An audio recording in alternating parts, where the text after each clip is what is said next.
محترم زاریوس، اس بدبخت عبداللہ پر ہمارے حملے ناکام ہو گئے۔ یہ کہتے ہوئے منایوس کے لہجے میں شدید غصہ تھا۔ اس سے قبل سوگیال زاریوس کو بتا چکا تھا کہ وہ بھی عبداللہ کے گھر کے اندر سے اس پر نقب لگانے میں ناکام رہا۔ اس کی بیوی نائمہ اس کے لیے مسائل پیدا کرنے کے بجائے زیادہ مضبوطی سے اس کے ساتھ کھڑی ہو چکی ہے۔ زاریوس نے ان دونوں کی بات پر اپنے سردار کا ذکر چھیڑتے ہوئے کہا، میرے دل میں اپنے سردار کا مقام اور بڑھ گیا ہے۔ وہ واقعی ہم میں سب سے بڑھ کر خدا اور انسانوں سے واقف ہے۔ اس نے یہ بات پہلے ہی بتا دی تھی کہ عبداللہ پر اس طرح کے حملے مؤثر نہیں ہوں گے، مگر کیوں؟ اس کمینے میں ایسی کیا خصوصیت ہے؟ میں نے تو نہ جانے کتنے لوگوں کو چٹکی بجاتے ہوئے اس طرح بہکایا ہے۔ منایوس کا غضب دیکھنے سے تعلق رکھتا تھا۔ یہی معاملہ میرا ہے۔ میں نے بڑے بڑے لوگوں کو ان کے گھر میں رسوا کروا دیا ہے۔ عبداللہ نہ صحیح، اس کی بیوی کو تو کمزور کرنا مشکل نہ تھا، مگر وہ بھی ڈٹی رہی۔ ایسا کیوں ہوا؟ سوگویال نے بے بسی کا اظہار کیا تو زاریوس نے ان کو سمجھاتے ہوئے کہا، ہمارا مقابلہ کوئی انسان نہیں کر سکتا۔ ہم کسی کے پیچھے لگ جائیں تو اس کو برباد کر کے دم لیتے ہیں، مگر ہمارا داؤ صرف ان لوگوں کے معاملے میں چلتا ہے جو ہم سے غافل ہو جائیں یا پھر اپنی نیکی کے ظلم میں مبتلا ہو جائیں۔ وہ خبیث عبداللہ ایسا نہیں ہے۔ یہی نہیں، وہ بدبخت یہ بھی جانتا ہے کہ وہ ہمیں شکست نہیں دے سکتا، اس لیے وہ ہر جگہ خدا کو بیچ میں لے آتا ہے۔ اب خدا سے کوئی کیسے جیت سکتا ہے؟ آخری بات کہتے ہوئے زاریوس کے لہجے میں بھی شدید مایوسی تھی۔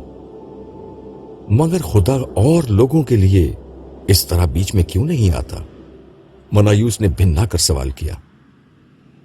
تڑپ، محبت، شدید محبت۔ زاریوس نے خدا کی مدد کے راز سے پردہ اٹھانا شروع کیا۔ عبداللہ خدا کو زندہ و جاوید ہستی سمجھ کر اسی طرح تڑپ کر پکارتا ہے جیسے کسی انسان کو دوسرا انسان بلاتا ہے۔ باقی لوگوں کے لیے خدا ایک عقیدہ ہے، اس کے لیے ایک زندہ تجربہ۔ باقی لوگوں کے لیے خدا کی یاد ایک رسم ہے، اس کے لیے خدا ایک زندہ احساس ہے۔ خدا غیب میں ہے مگر وہ واقعی زندہ ہے۔ جو شخص اس حقیقت کو پالے، خدا غیب کے پردے کے باوجود اس کی ایسے ہی مدد کرتا ہے گویا وہ زمین پر اتر آیا ہو۔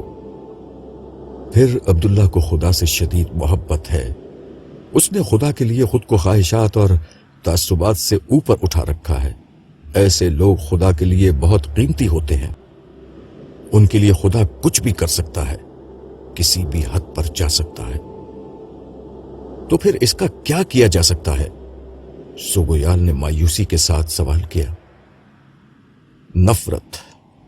محبت کا علاج ہے شدید نفرت۔ یہ نفرت میں پیدا کروں گا، تم بے فکر رہو۔ عبداللہ ہرگز بچ نہیں سکتا، بس تم دونوں میرے ساتھ رہنا۔ زاریوس نے پورے اعتماد سے کہا۔ اس کی بات سن کر ان دونوں کا حوصلہ بھی تازہ ہو گیا۔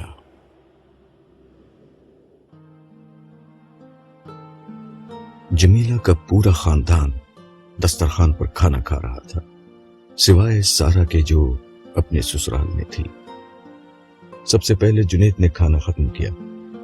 وہ دسترخوان سے اٹھنے لگا تو جمیلہ نے کہا، بیٹا اتنا تھوڑا کیوں کھایا ہے؟ امی میں نے کھا لیا ہے، مجھے عبداللہ بھائی کے ہاں جانا ہے، میں نے ان سے ملنے کا وقت لیا ہوا ہے۔ اس کی بات سن کر سعد نے اسے گھور کر دیکھا، جبکہ ماں کے پاس بیٹھی صبا فوراً بول اٹھی، بھائی مجھے بھی جانا ہے۔ ضرور چلو، جنید نے کہا، مگر اس کے جملے کی گونج ابھی ختم بھی نہیں ہوئی تھی کہ سعد ہررا کر بولا، خبردار، کوئی ضرورت نہیں اس کے پاس جانے کی۔ وہ ایک مغربی ایجنٹ ہے، ایک قادیانی ہے جو یہود و نصارہ کی سازشیں اور مغربی خیالات یہاں پھیلا رہا ہے۔ بیٹا یہ کس طرح کی گفتگو کر رہے ہو؟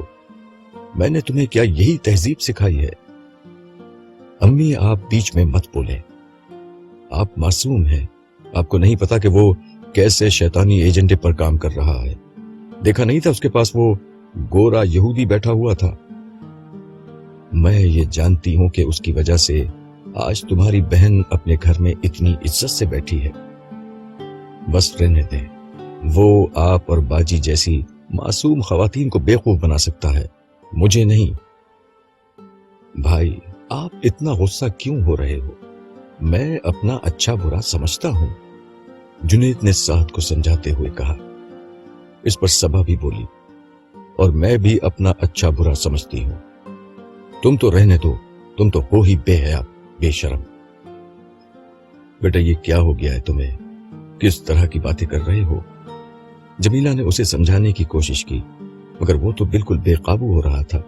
جھلا کر بولا، آپ نے اپنے کانوں سے اس روز سنا تھا، وہ پردے کے بھی خلاف ہے اور جہاد کا بھی منکر ہے، اور دیکھا نہیں تھا وہ بے حیا کس مزے سے عورتوں کی پاکی ناپاکی کی باتیں کر رہا تھا۔ بھائی وہ ہمیں طلاق کا قانون سمجھا رہے تھے جو اللہ تعالیٰ نے قرآن میں بیان کیا ہے۔ عبداللہ بھائی نے ہماری غلط فہمی دور کرنے کے لیے ہمیں سمجھا دیا تو کیا ستم ڈھایا کہ آپ ان کے دشمن ہو گئے ہیں؟ صبا نے بڑے طریقے سے سعد کو سمجھانے کی کوشش کی۔ اس کو کوئی سخت جواب دینے کے لیے سعد نے منہ کھولنا ہی چاہا تھا کہ جنید نے مضبوط لہجے میں کہا، بھائی آپ کسی پر غلط الزام مت لگائیں، نہ وہ پردے کے خلاف ہے نہ جہاد کے، بس آپ کو ان سے اللہ واسطے کا بیر ہو گیا ہے، لیکن میں ان سے ملنے جا رہا ہوں اور صبا بھی جا رہی ہے، کوئی ہمیں نہیں روک سکتا۔ یہ کہتے ہوئے اس نے بہن کا ہاتھ پکڑا اور گھر سے باہر نکل گیا۔ سعد بھی غصے میں ایک سانپ کی طرح بھنبھناتا ہوا کھڑا ہو گیا اور دروازے کی طرف دیکھتا ہوا بولا، یہودیوں کے اس ایجنٹ کو تو میں جلد ہی دیکھ لوں گا۔ اس لمحے اس کی آواز سے وہی پھنکار بلند ہو رہی تھی جو زاریوس کا خاصہ تھی، وہی زاریوس جس کا نشانہ کبھی خطا نہیں جاتا۔ پتہ نہیں بھائی کو کیا ہو گیا ہے، ہر گزرتے دن کے ساتھ اس کا رویہ عجیب ہوتا جا رہا ہے۔ جنید نے آتے ہی عبداللہ سے اپنے بھائی سعد کا معاملہ بیان کیا۔ دیکھیے آپ کا بھائی سعد مزاج کے اعتبار سے جذباتی ہے، اس کی عقلی صلاحیت بہت کم ہے، ایسے لوگ تعصبات کا فوراً شکار ہو جاتے ہیں۔ جو شخص ایک دفعہ تعصبات کے اسیر ہو جائیں ان کے لیے اس پھندے سے نکلنا بہت مشکل ہو جاتا ہے۔ اونٹ سوئی کے ناکے سے گزر سکتا ہے مگر کوئی متعصب آدمی جنت میں نہیں جا سکتا۔ تعصب اتنی بری چیز کیوں ہے؟ جنید نے سوال کیا۔ یہ اپنی ذات میں کوئی بری شے نہیں، اصلاً یہ کسی چیز سے جذباتی وابستگی ہے، لیکن جب یہ سچائی کا انکار کا سبب بن جائے تو پھر جہنم کے سوا یہ کسی اور راستے کی طرف لے کر نہیں جاتا۔ اس میں مبتلا شخص کو وقت کا پیغمبر بھی کچھ سمجھانے کی کوشش کرے تو وہ مان کر نہیں دیتا۔ ایمان کیا ہوتا ہے؟ اس دفعہ صبا نے عبداللہ سے پوچھا جو جنید کے ساتھ ہی بیٹھی تھی۔ دیکھیے اللہ نے ہمیں اس دنیا میں دو امتحانوں میں ڈالا ہے، ایک عمل کا امتحان یعنی ہم اللہ کا حکم مانتے ہیں یا نہیں، دوسرا فکر کا امتحان یعنی یہ حقیقت دریافت کرنا کہ خود اللہ کا حکم اور اس کی مرضی و منشا کیا ہے۔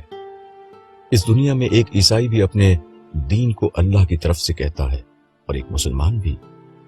ایسے میں تحقیق کرنا ہوگی کہ صحیح کون کہہ رہا ہے۔ اسی طرح خود مسلمانوں میں بھی ہر گروہ اپنی بات کو اللہ کی بات کے نام پر پیش کرتا ہے، ان میں سے بھی کس کی بات اللہ اور اس کے رسول کی نسبت سے درست ہے اس کو تلاش کرنے کی کوشش کرنا چاہیے۔ یہ ایمان ہے۔ مگر جو بات پہلی دفعہ کسی سے سن لی اور اسی پر اڑ گئے، یہ تعصب ہے، اس کا انجام بہت برا ہوگا۔ مگر ہر شخص میں تو یہ صلاحیت ہوتی ہے نا شوق، تو وہ یہ کیسے کرے گا؟ صبا نے اعتراض اٹھایا۔ دیکھیے اللہ کا ہم پر احسان ہے کہ بنیادی ایمانیات اور عمل صالح جن پر نجات منحصر ہے ان کو تو قرآن مجید نے اس طرح کھول کر بیان کیا ہے کہ صرف قرآن کا پڑھنا ہی کافی ہے۔ رہی ضمنی باتیں تو چلے مان لیا کہ ان میں تحقیق کا ذوق ہے نہ فرصت، تو نہ کیجیے۔ اللہ سے امید ہے کہ وہ عذر قبول فرمائیں گے، مگر پھر ایسی صورت میں فتویٰ بازی بھی نہیں کرنا چاہیے۔ اپنے سطحی علم کی بنیاد پر کسی دوسرے فرد کے بارے میں کوئی رائے دینے سے پرہیز کرنا چاہیے، ورنہ قیامت کے دن اپنے آپ کو جواب دہی کے سخت ترین کٹہرے میں پائیں گے۔ اتنے میں اسٹڈی روم کے دروازے پر دستک ہوئی۔ عبداللہ نے صبا سے کہا، چائے آ گئی ہے، اسے لے کر آ جاؤ۔ جنید نے موقع غنیمت جان کر گفتگو کو آگے بڑھایا۔ عبداللہ بھائی، میں جنت میں جانا چاہتا ہوں، مجھے بتائیے کہ میں کیا کروں؟ ایمان اور اخلاق کے تقاضے پورے کیجیے۔ ایمان اللہ کو سب کچھ سمجھنے کا نام ہے، اس سے شدید اور گہری محبت کا نام ہے، اس کے رسول کی اطاعت کو زندگی بنا لینے کا نام ہے، یوم آخرت پر اور خدا کی ملاقات پر یقین رکھنے کا نام ہے، اور اس کے فرشتوں اور کتابوں کو مان لینے کا نام ہے، جبکہ اخلاق عمل صالح کا نام ہے، خدا اور بندوں کے حقوق پورے کرنے کا نام ہے۔ ان دونوں کو قرآن مجید نے بہت کھول کر بیان کیا ہے، اس کو سمجھیے اور عمل کیجیے، جنت آپ کی منزل ہوگی۔ مگر مجھے مذہب سے کچھ چڑ ہو چکی ہے۔ صبا جو چائے لے کر واپس آ چکی تھی، اس نے چائے ان کے سامنے رکھتے ہوئے صاف صاف کہا، دیکھیے، مذہب سے چڑ میرے جیسے مذہبی لوگوں کی وجہ سے ہوتی ہے، مگر مذہب میرا نام نہیں ہے۔ مذہب دراصل رسول اللہ صلی اللہ علیہ وسلم کا نام ہے۔ آپ اس دنیا کی خوبصورت ترین شخصیت تھے۔ میں آپ کو بتاتا ہوں کہ آپ کس طرح عام مذہبی لوگوں سے مختلف تھے۔ ایک دفعہ ایک شخص آیا اور اس نے مسجد نبوی جیسی مقدس جگہ کو ناپاک کر دیا۔ بیت الخلاء جانے کے بجائے وہ وہاں فارغ ہو گیا۔ لوگ اسے مارنے کو دوڑے تو آپ نے لوگوں کو منع کیا اور کہا کہ اس کی گندگی پر پانی بہا دو۔ پھر بڑی نرمی سے اسے سمجھایا کہ دیکھو، یہ اللہ کا گھر ہے، یہاں یہ کام نہیں کرتے۔ حضور کی یہی شفقت اسلام کا اصل تعارف ہے۔ پھر ایک دفعہ آپ جمعے کا خطبہ دے رہے تھے۔ ایک شخص نے عین خطبے کے بیچ میں آ کر آپ کو روکا اور کہا کہ مجھے کچھ سوالات کرنے ہیں۔ اس نے یہ اصرار کیا کہ مجھے کہیں جانا ہے اور مجھے ابھی بتائیے۔ آپ نے خطبہ بیچ میں روکا، اس کے سوالات کے جواب دیے اور پھر دوبارہ خطبہ شروع کیا۔ بتائیے، ایسا کون کر سکتا ہے؟ مگر لوگوں کا یہی احساس کرنا اسلام کا اصل تعارف ہے۔ میں اگر کئی گھنٹے تک بولتا بھی رہوں تو آپ کی سیرت کے ایسے واقعات ختم نہیں ہوں گے۔ تو یاد رکھیے، اصل معیار رسول اللہ صلی اللہ علیہ وسلم ہے، انہی کی پیروی اصل دین ہے۔ قرآن مجید کی ساری تعلیمات آپ کی شخصیت کا نام ہے۔ آپ سب کچھ ہیں اور آپ کے علاوہ کوئی کچھ بھی نہیں۔ یہ دین کا خلاصہ ہے۔ اور اللہ تعالیٰ، صبا نے ایک اور سوال کیا۔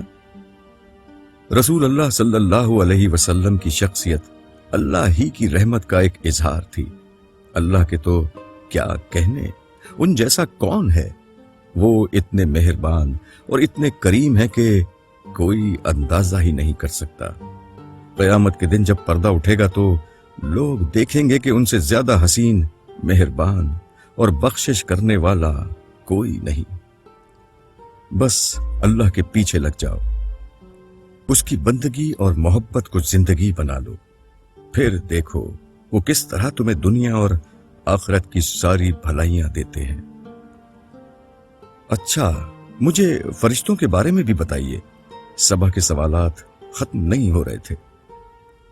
دیکھیے، اللہ تعالیٰ سب کچھ کر سکتے ہیں اور ان کو سب کچھ پتا ہوتا ہے، لیکن چونکہ وہ بڑے بادشاہ ہیں اس لیے وہ خود کچھ نہیں کرتے۔ انہوں نے کائنات کے نظام چلانے کے لیے فرشتوں کی مخلوق بنائی ہے جو ان کی حمد، تسبیح اور تقدیس بھی کرتی ہے اور ان کے احکام بھی نافذ کرتی ہے۔ مثال کے طور پر جیسے دنیا میں صدر یا وزیر اعظم جب کوئی حکم دیتے ہیں تو اسے بیوروکریسی نافذ کرتی ہے۔ جی میں نے کورس کی کتابوں میں پڑھا ہے کہ 4 فرشتے ہوتے ہیں۔ فرشتے 4 نہیں ہیں، لا تعداد ہیں۔ عبداللہ نے صبا کی بات پر مسکراتے ہوئے اس کی تصحیح کی۔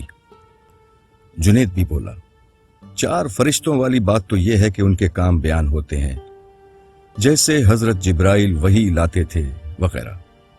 اس پر صبا نے کہا، پھر تو حضرت جبرائیل اب فارغ ہو چکے ہیں، کیونکہ ختم نبوت کے بعد تو وحی نہیں آتی۔ یہ تصور درست کر لیں کہ میرے آقا حضرت جبرائیل علیہ السلام کا کام صرف وحی لانا تھا۔ ایسا نہیں ہے، وہ تو بہت سے کام کرتے ہیں۔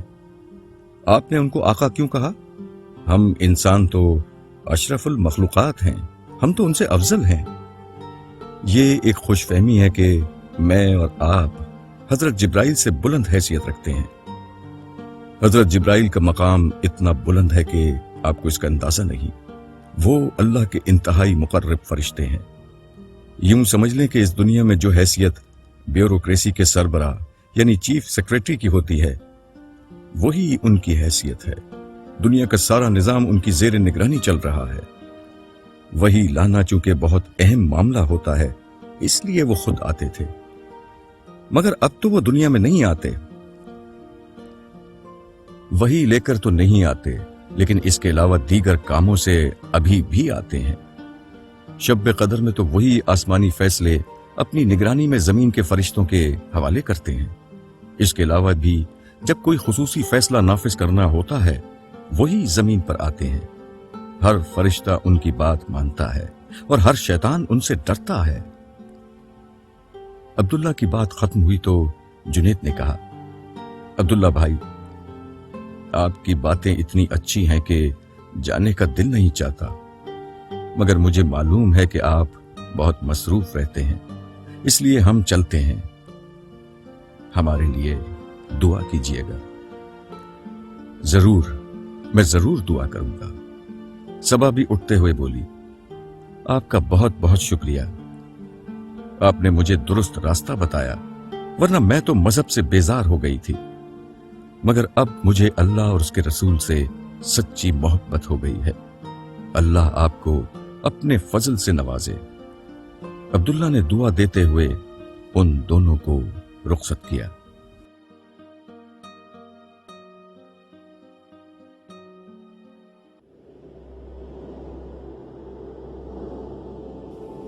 شاہد سعد کو لے کر سرپرست اعلیٰ کے کمرے میں داخل ہوا۔ انہیں دیکھتے ہی سرپرست اعلیٰ کھڑے ہو گئے اور سعد سے گلے مل کر کہنے لگے، تو ہمارا مجاہد تیار ہے؟ بالکل تیار ہے، سعد کی جگہ شاہد نے جواب دیا، بلکہ ہم نے 1-2 جگہ بھیج کر تجربہ بھی کروا دیا ہے۔ بڑا حوصلہ ہے اس نوجوان کا، شکار کے سینے میں گولی اتارتا ہے، اور نشانہ تو ایسا ہو گیا ہے کہ بھیجا اڑا کر رکھتے۔ تو اب کیا ارادہ ہے؟ سرپرست اعلیٰ نے دریافت کیا۔ بس سب ہماری نگاہ میں ہے، ہماری نگرانی اور سارا پلان مکمل ہے۔ 2-4 دن میں جیسے ہی موقع ملا، خوشخبری آپ تک پہنچ جائے گی۔ ویسے میں نے ایک اظہار مذمت کا بیان بھی تیار کر لیا ہے۔ جیسے ہی اس فتنے سے نجات ملے گی، ہم یہ مذمتی بیان جاری کر دیں گے۔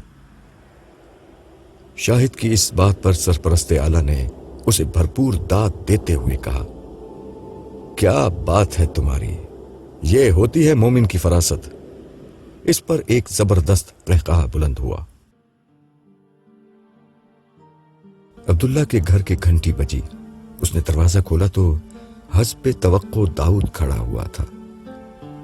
اس نے بڑی خوش دلی کے ساتھ داؤد کا استقبال کیا اور گھر کے اندر لے آیا۔ داؤد نے فون کر کے عبداللہ کو اپنی آمد کے بارے میں مطلع کر دیا تھا، اور اب وہ سیدھا ایئرپورٹ سے اس کے گھر آ گیا تھا۔ اس دفعہ عبداللہ کے بہت اصرار پر داؤد نے ہوٹل کے بجائے اس کے گھر ہی رکنے کا فیصلہ کیا تھا۔ رکا کیا تھا، بس ایک رات ہی کا قیام تھا، صبح کے وقت اسے چلے جانا تھا۔ رات کے کھانے میں نائمہ نے بہت اہتمام کیا تھا۔ کئی طرح کی ڈشز تھیں جو داؤد بہت شوق سے کھا رہا تھا۔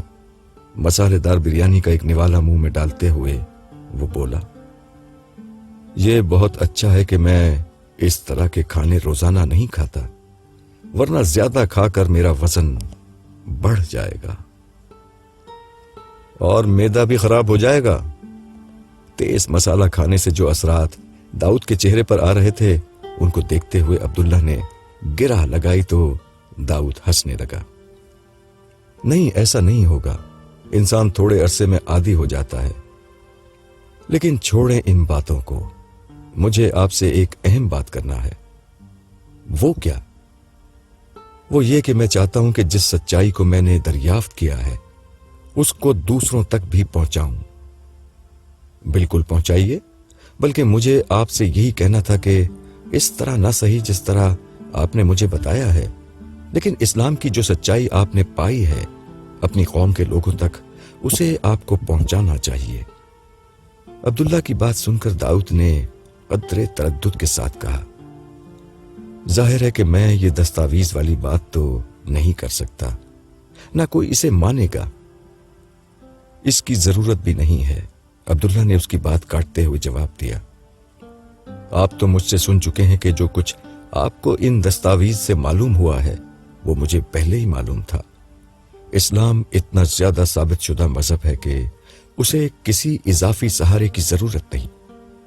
ابھی تو ہم نے سابقہ کتب کے حوالے سے کچھ بات کی ہے، ورنہ اسلام اپنے مقدمے کو علم و عقل کے ایسے روشن دلائل سے ثابت کرتا ہے کہ کوئی ذی شعور انکار نہیں کر سکتا۔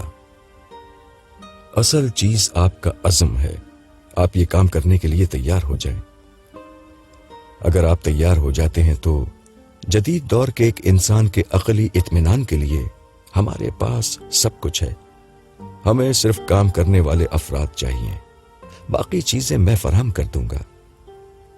تو بس ٹھیک ہے، میں واپس جا کر ملازمت سے استعفیٰ دیتا ہوں۔ اپنے گزارے کے لیے میرے پاس کافی پیسے ہیں، یہ میرا مسئلہ نہیں۔ میں اب ساری زندگی لوگوں کو اسلام کے دین حق ہونے کی شہادت دیتا رہوں گا۔ یہی اصل کام ہے۔ اسلام ساری انسانیت کا دین ہے، یہ ان کا حق ہے کہ اسلام کی تعلیمات ان تک پہنچیں۔ اس وقت یہ ہماری ذمہ داری بھی ہے، کیونکہ شیطان نے یہ عزم کر لیا ہے کہ وہ بعض نادان مسلمانوں کو استعمال کر کے اسلام کو بدنام کر کے دم لے گا۔ اس وقت مغرب میں اسلام کے خلاف بدترین فضا بن چکی ہے۔ ایسے میں ہم پر یہ فرض ہو چکا ہے کہ اسلام کے روشن چہرے پر دہشت گردی کا جو داغ بعض نادان مسلمانوں نے لگایا ہے اس کو ہر حال میں صاف کریں، ورنہ خدا ہمیں معاف نہیں کرے گا۔ آپ ٹھیک کہتے ہیں، اس وقت تو مغرب میں اسلام کے خلاف زبردست مہم چل رہی ہے۔ میں اگر براہ راست حضرت عیسیٰ علیہ السلام کے زمانے کی دستاویز نہیں دیکھتا تو شاید اسلام کے بارے میں نرم گوشہ پیدا کرنا بڑا مشکل ہوتا۔ داؤد کی بات سن کر عبداللہ نے ایک گہرا سانس لیا اور کہا، یہ شیاطین کتنا بھی زور لگا لیں، اسلام کی دعوت دنیا بھر میں پہنچ کر رہے گی۔ یہ خدا کا کام ہے، وہ اسے پورا کر کے ہی چھوڑے گا۔ انسان نہیں اٹھیں گے تو وہ پتھروں سے یہ کام لے گا۔ لیکن ہمارے پاس یہ عظیم موقع ہے کہ اس کام میں خود کو شامل کر لیں۔ اس کام کے کرنے والوں پر اللہ کی عنایت کا خصوصی فیض برس رہا ہے۔ آئیے اس فیض کو ہم بھی حاصل کریں۔ عبداللہ لمحے بھر کر رکا، وہ کچھ سوچ رہا تھا، گویا سوچ کے در و بام پر کھڑے ہو کر وہ کوئی منظر دیکھ رہا تھا۔ کچھ توقف کے بعد وہ بولنا شروع ہوا۔ قرآن مجید کے مطابق حضرت عیسیٰ علیہ السلام کی بعثت ان کی قوم کی طرف ہی ہوئی تھی، اسی لیے وہ یہود ہی کو اپنی دعوت کا مخاطب بناتے تھے اور انہی کو اپنے معجزے دکھاتے تھے۔ ایک دفعہ ایک عورت جو یہودی نہیں تھی ان کے پاس آئی۔ اس کی بیٹی بہت بیمار تھی۔ اس نے آپ سے مدد کی درخواست کی۔ آپ نے فرمایا کہ بنی اسرائیل کی کھوئی ہوئی بھیڑوں کے سوا کسی اور کی طرف نہیں بھیجا گیا۔ اس عورت نے بہت اصرار کیا تو آپ نے کہا، بچوں کی روٹی کتوں کے آگے نہیں ڈالتے۔ عبداللہ یہاں تک پہنچ کر رک گیا، پھر داؤد کی طرف دیکھا جو بڑی دلچسپی سے یہ سن رہا تھا۔ جانتے ہو داؤد، اس عورت نے حضرت عیسیٰ کو کیا جواب دیا؟ کیا جواب دیا؟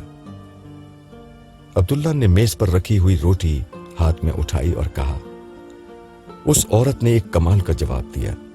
یہ جواب جس کو دینا آ جائے وہ خدا سے سب کچھ پا سکتا ہے۔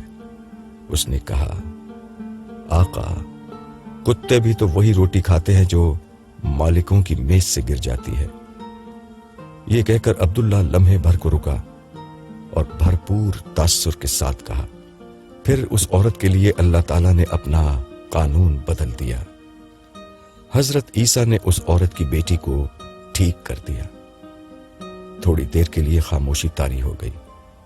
داؤد نے بھی کھانے سے ہاتھ روک لیا تھا۔ عبداللہ پہلے ہی رکا ہوا تھا، پھر کچھ ہی دیر میں اس خاموشی کو عبداللہ کی آواز نے توڑا۔ اس وقت خدا کی عنایت کا فیض بٹ رہا تھا، لیکن یہ فیض ہر شخص کے لیے نہیں ہے۔ یہ ان کے لیے ہے جن کو خدا پسند کر لے، یا پھر ان کے لیے جنہیں خدا سے مانگنا آ جائے، جیسے اس عورت نے مانگا تھا۔ تو میں خدا سے کیا مانگوں؟ داؤد نے عبداللہ سے پوچھا۔ نبوت تو نہیں مل سکتی، وہ ختم ہو چکی ہے۔ اس سے نیچے جو کچھ ہو سکتا ہے مانگ لو۔ مجھے تو وہ بھی نہیں پتا، آپ بتا دیں نبوت سے نیچے کیا ہوتا ہے؟ دین حق کی شہادت، یہ نبوت ملے بغیر نبیوں ہی کا کام ہے۔ اس کا اجر اتنا ہے کہ قیامت کے دن انسان کو نبیوں کا قرب عطا کیا جائے گا۔ اس سے بڑا اور کیا مقام ہے جو مل سکتا ہے؟ اور تمہیں داؤد بآسانی مل سکتا ہے، بغیر کوشش کے مل سکتا ہے، کیونکہ تم نے اپنے تعصبات کی دیوار کو توڑا ہے۔ یہ مقام کبھی کسی متعصب انسان کو نہیں ملتا، تم تو اس کے بہترین امیدوار ہو۔